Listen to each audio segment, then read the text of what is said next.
Oke. Jadi teman-teman, malam ini materi kita itu cara efektif prospek offline untuk member baru. Kenapa sih kok prospek offline? Karena memang kita memasuki masa-masa sudah bebas untuk melakukan kegiatan offline, gitu ya. Jadi sebenarnya bukan meninggalkan juga kegiatan secara online. Perkembangan digital itu tetap kita ikutin, tapi karena sudah mulai bebas untuk melakukan kegiatan offline, maka kita sentuhannya kembali lagi ke offline. Nah, 2 tahun terakhir di kondisi pandemi, itu kan kita kebiasaannya online gitu ya, kebiasaannya online, dan di saat itu tuh kita sedang beradaptasi dari yang biasanya offline terus pindah ke online gitu. Nah, sudah nyaman nih di online ya kan, sekarang kita kembali lagi ke fase prospek offline.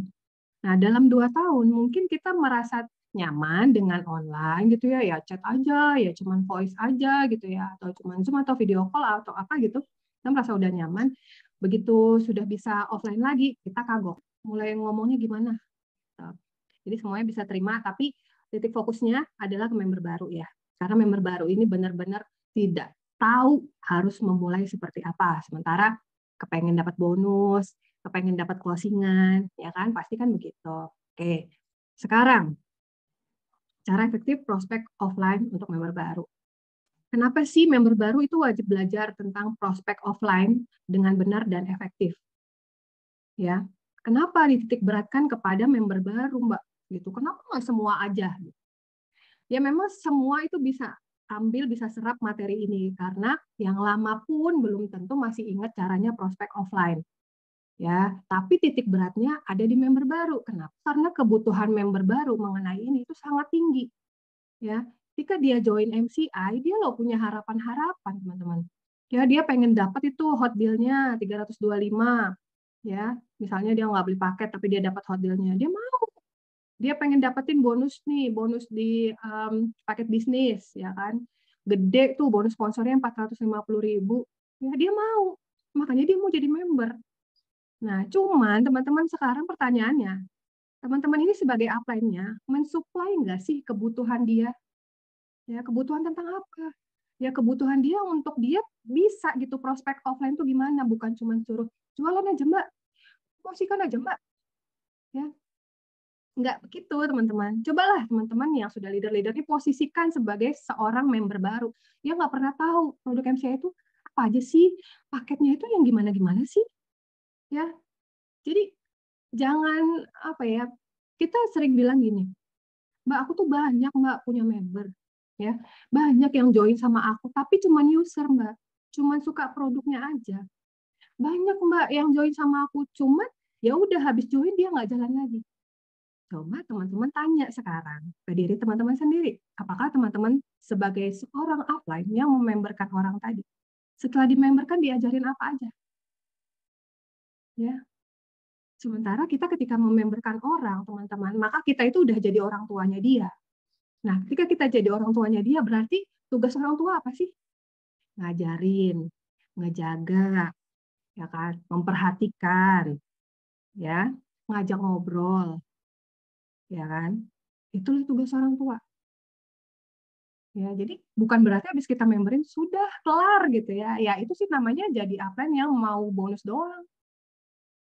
Setelah itu nggak diajarin apa-apa. Ya wajar lah kalau member itu akhirnya cuma jadi user, cuma habis jadi member udah dia main karena kita tidak mensuplai apa yang dibutuhkan.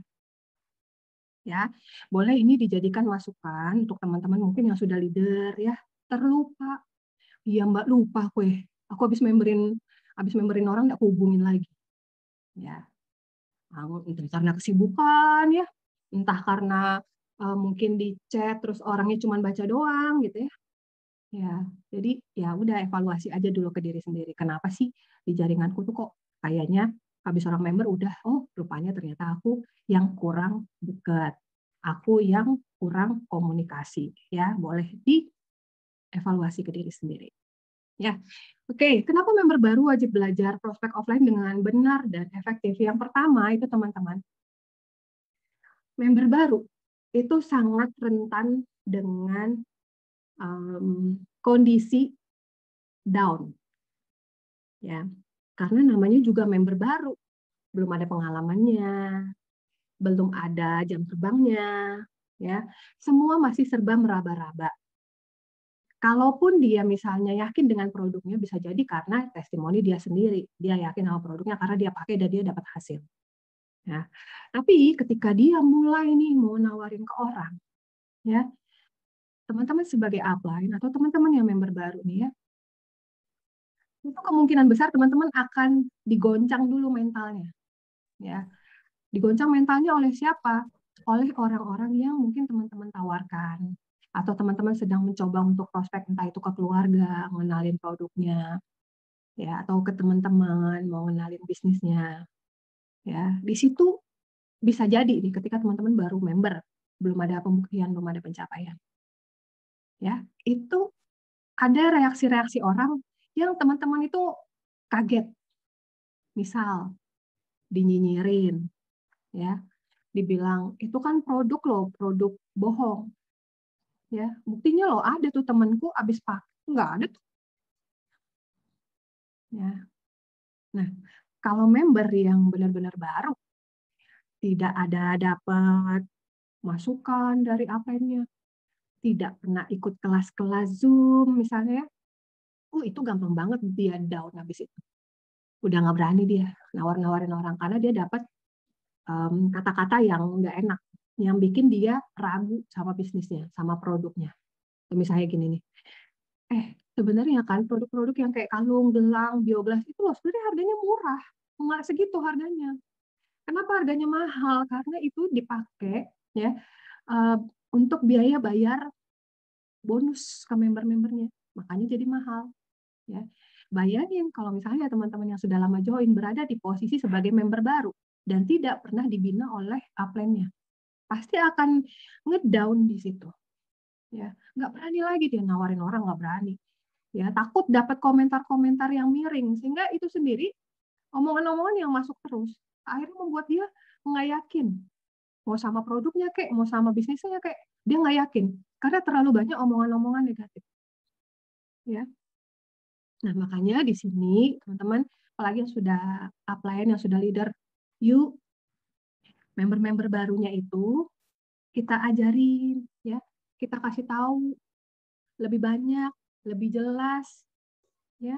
Bujuklah dia untuk mau mendengarkan kita, minta waktu dia untuk kita datang ke rumahnya, ngejelasin dikit-dikit aja lah, tipis-tipis saja. Yang penting masukan dari kita lebih banyak daripada komentar-komentar negatif yang dia dapatkan. Itu akan lebih menguatkan dia. Gitu. Ya. Jadi kalau misalnya teman-teman, saya nih cerita gitu ya, Mbak, aku tuh ada member sih, sebenarnya aku tahu dia bagus banget Mbak potensinya. Ya, dia tuh temennya banyak, komunitasnya banyak, ya kan. Cuman Mbak dia kalau misalnya untuk ngejalanin tuh kayaknya nggak mau gitu. Terus kayak aku udah bilang sama dia misalnya, yuk siapa yang mau kita demoin, siapa yang mau kita prospek. Dia pasti kayak nolak terus Mbak. Itu adalah sikap-sikap yang diambil seseorang karena dia tidak yakin teman-teman sama bisnis yang ada ini. Itu karena apa ya? Karena dia kurang asupan. Asupan apa? Asupan informasi yang nggak tahu banyak, ya. Terus juga mungkin kita juga komunikasi sama dia itu yang nggak begitu intens juga gitu. Kita juga sedih kasih informasi.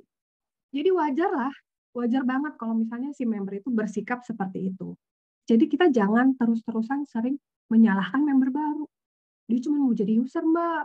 Dia cuma mau pakai barangnya aja Mbak. Ya, dia cuma habis beli paket sudah Mbak. Evaluasi ke diri kita sendiri. Oh, jangan-jangan aku yang kurang pegang ke member-member baru ini. Ya, paham ya?